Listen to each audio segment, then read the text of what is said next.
Hey there, so today I'm going to be going through the Chapter 5 review. Okay, so in this first question, draw a perpendicular bisector. So a perpendicular bisector is perpendicular to one of the sides through its midpoint. So if I do the perpendicular bisector of the bottom, I'm going to locate the approximate midpoint. To show that it's the midpoint, I'm going to put a tick mark on each side of the midpoint. And I'm going to draw a line that's perpendicular to the bottom line. Okay, so it could be something like that. And to show that it's perpendicular, I'm going to put the right angle box. So that's a perpendicular bisector. Number 2, draw an angle bisector. So I'm going to do the angle bisector from the top angle. You could do any angle.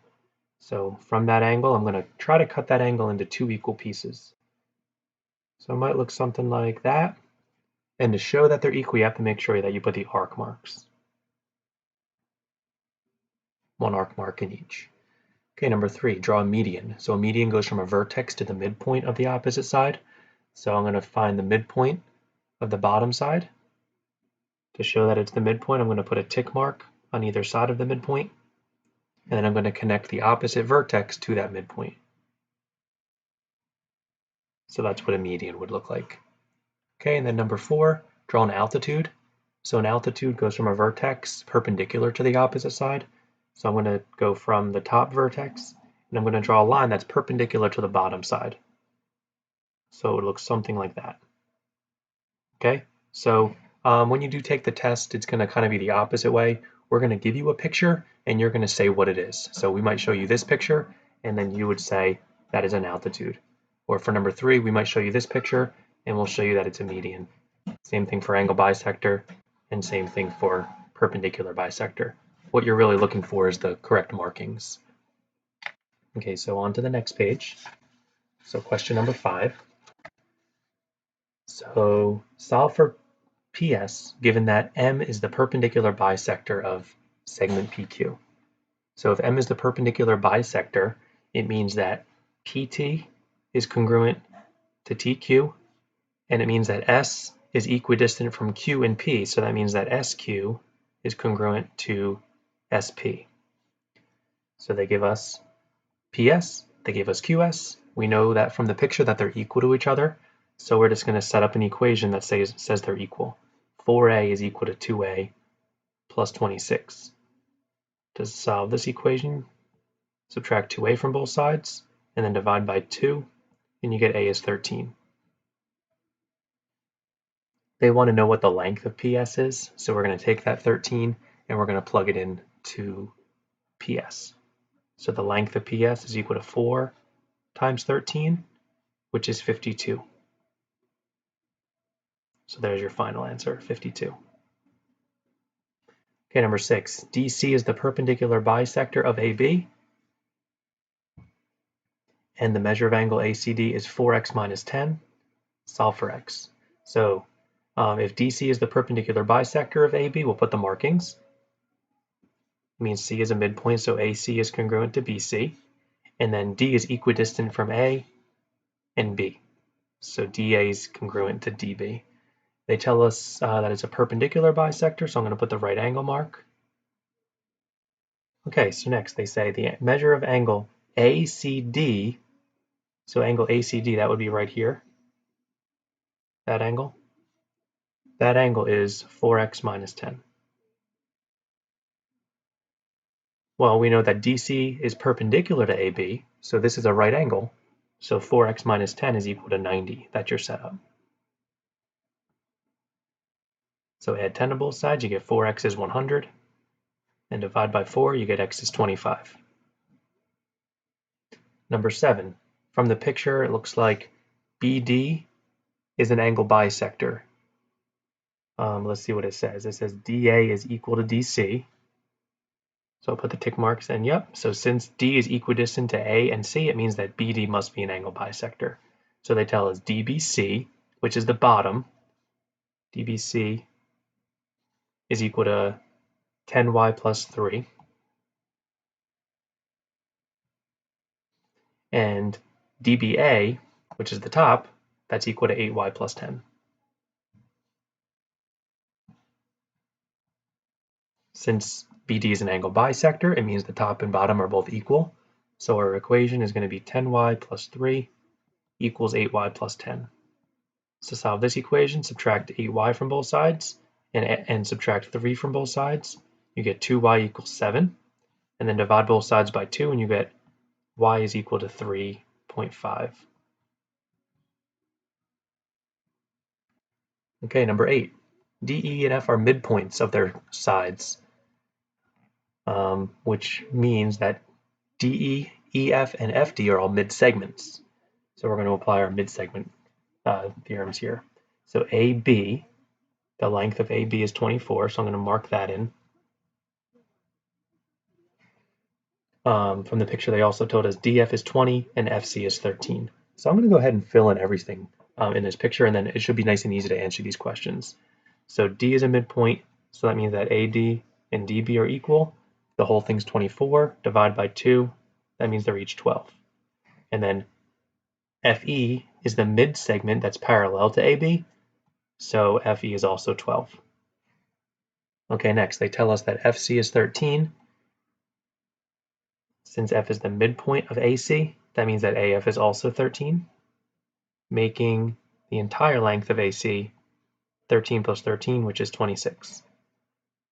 And then DE is half of 26, so it's 13. And then they tell us DF is 20, so double that, and we get BC is 40.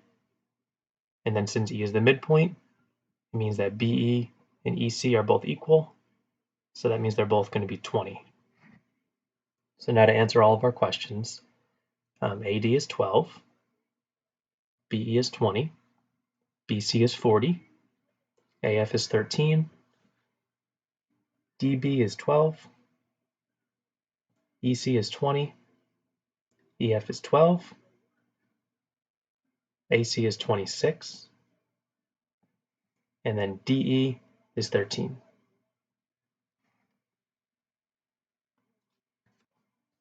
Okay, all right, so moving on to the next page, we're also going to apply in number 9, the mid-segment theorem. In this case, we're just dealing with a little bit of algebra. So DE and F are midpoints of their sides. The length of AC is 2 times the quantity 4x minus 5. So I'm going to draw that in. 2 times the quantity 4x minus 5 is from A to C. And then from the picture, they also tell us that DE is 3x plus 4. Well, we know that the mid-segment is half the length of the side that it's parallel to. So that means that DE is half of AC. So if we double DE, it's going to give us the length of AC. So we're going to do that. Double the 3x plus 4. And that's going to be equal to the side that it's parallel to. So there's your equation. To solve this one, we have to distribute 2 on both sides. So we're going to get 6x plus 8 equals 8x minus 10. Subtract 6x from both sides. Add 10 to both sides. We get 2x equals 18. And then divide both sides by 2, and you get x is 9.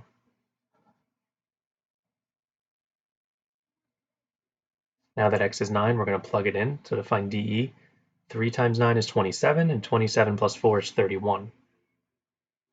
So DE is 31.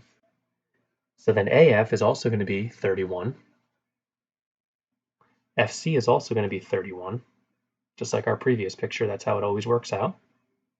And then AC, 31 plus 31 is 62. And we can even prove that by taking the 9 and plugging it in here. You would get 62 as well. And then divide 62 by 2, and you get 31 and 31. So there's multiple ways of doing that. Okay, number 10. Determine if you can create a triangle.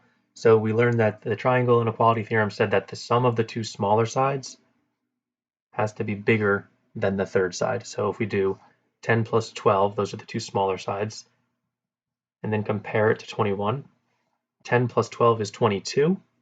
22 is greater than 21, so this would be yes. It is a triangle. Number 4, the 2 smaller sides would be 3 and 4. 3 plus 4 compared to 6, well, 3 plus 4 is 7. 7 is also greater than 6, so that one's also yes. Letter C, 12 and 13 are the 2 smaller ones. We're going to do 12 plus 13 compared to 25.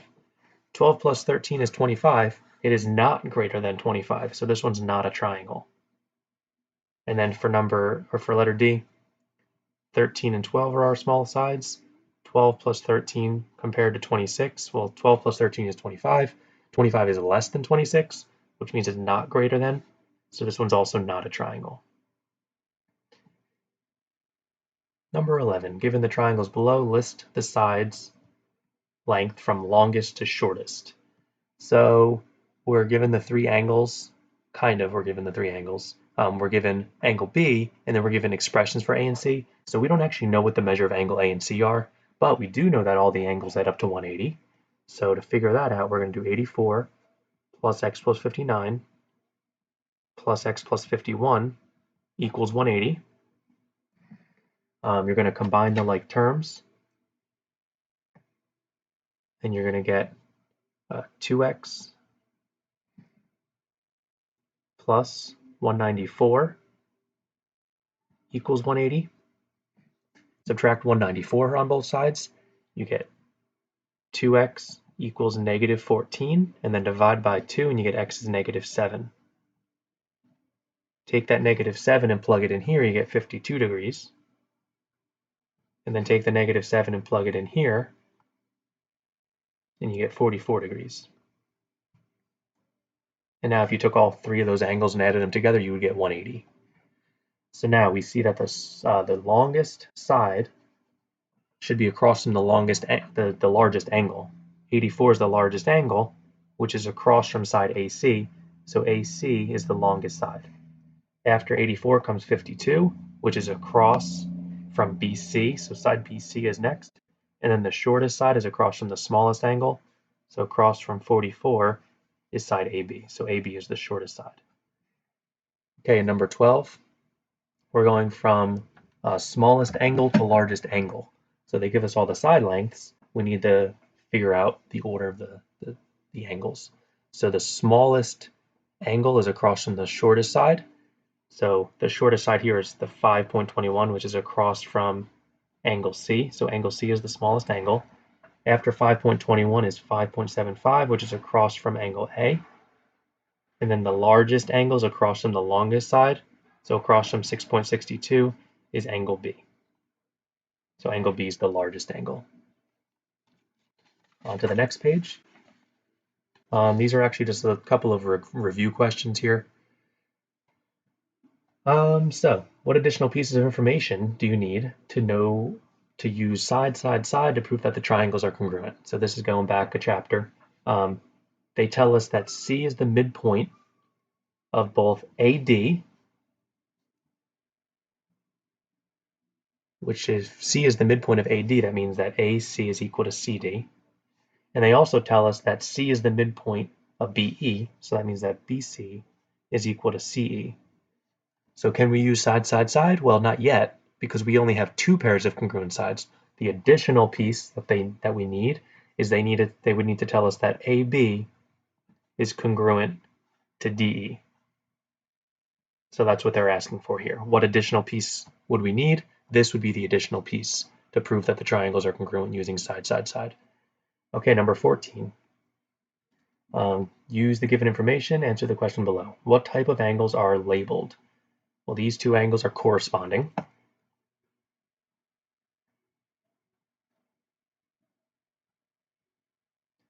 Since this line and this line are parallel to each other, the corresponding angles should be congruent. So we're going to set them equal. So 23x minus 5 should be equal to 21x plus 5. Subtract 21x on both sides and you get 2x equals 10, and then divide by 2 and you get x is 5.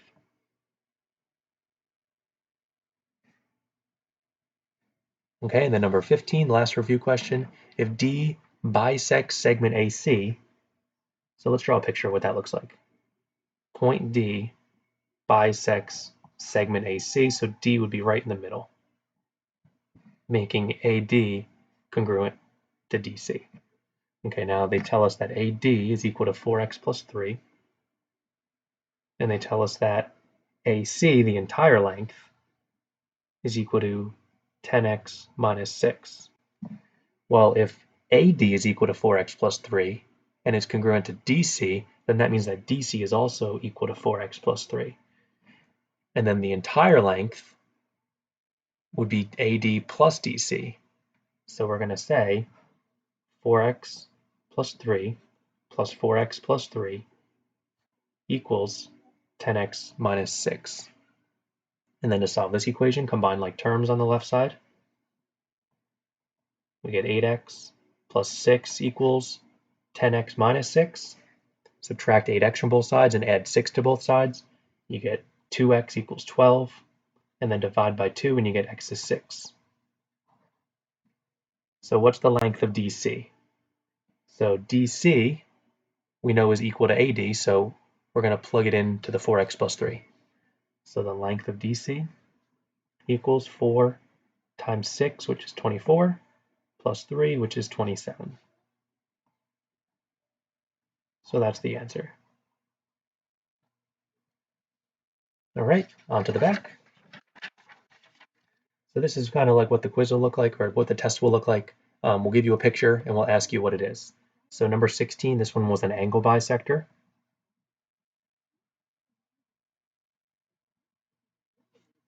Number 17, this one is a perpendicular bisector because it's got the right angle mark and it's got the tick marks. So it's a perpendicular bisector.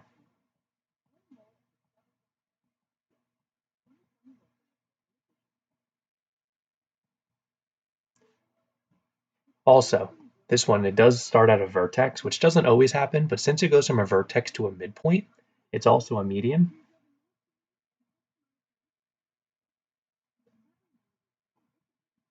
And also, since it goes from a vertex and it's perpendicular to the opposite side, it's also an altitude. So perpendicular bisectors don't always start at a vertex, but in this case, since it does, it happens to be both of these as well.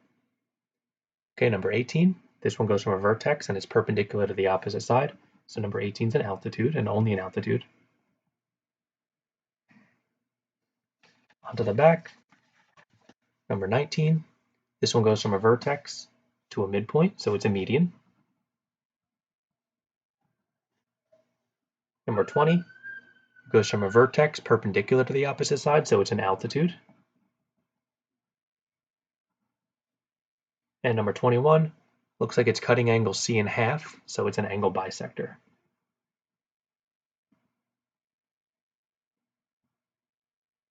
All right, have a great day.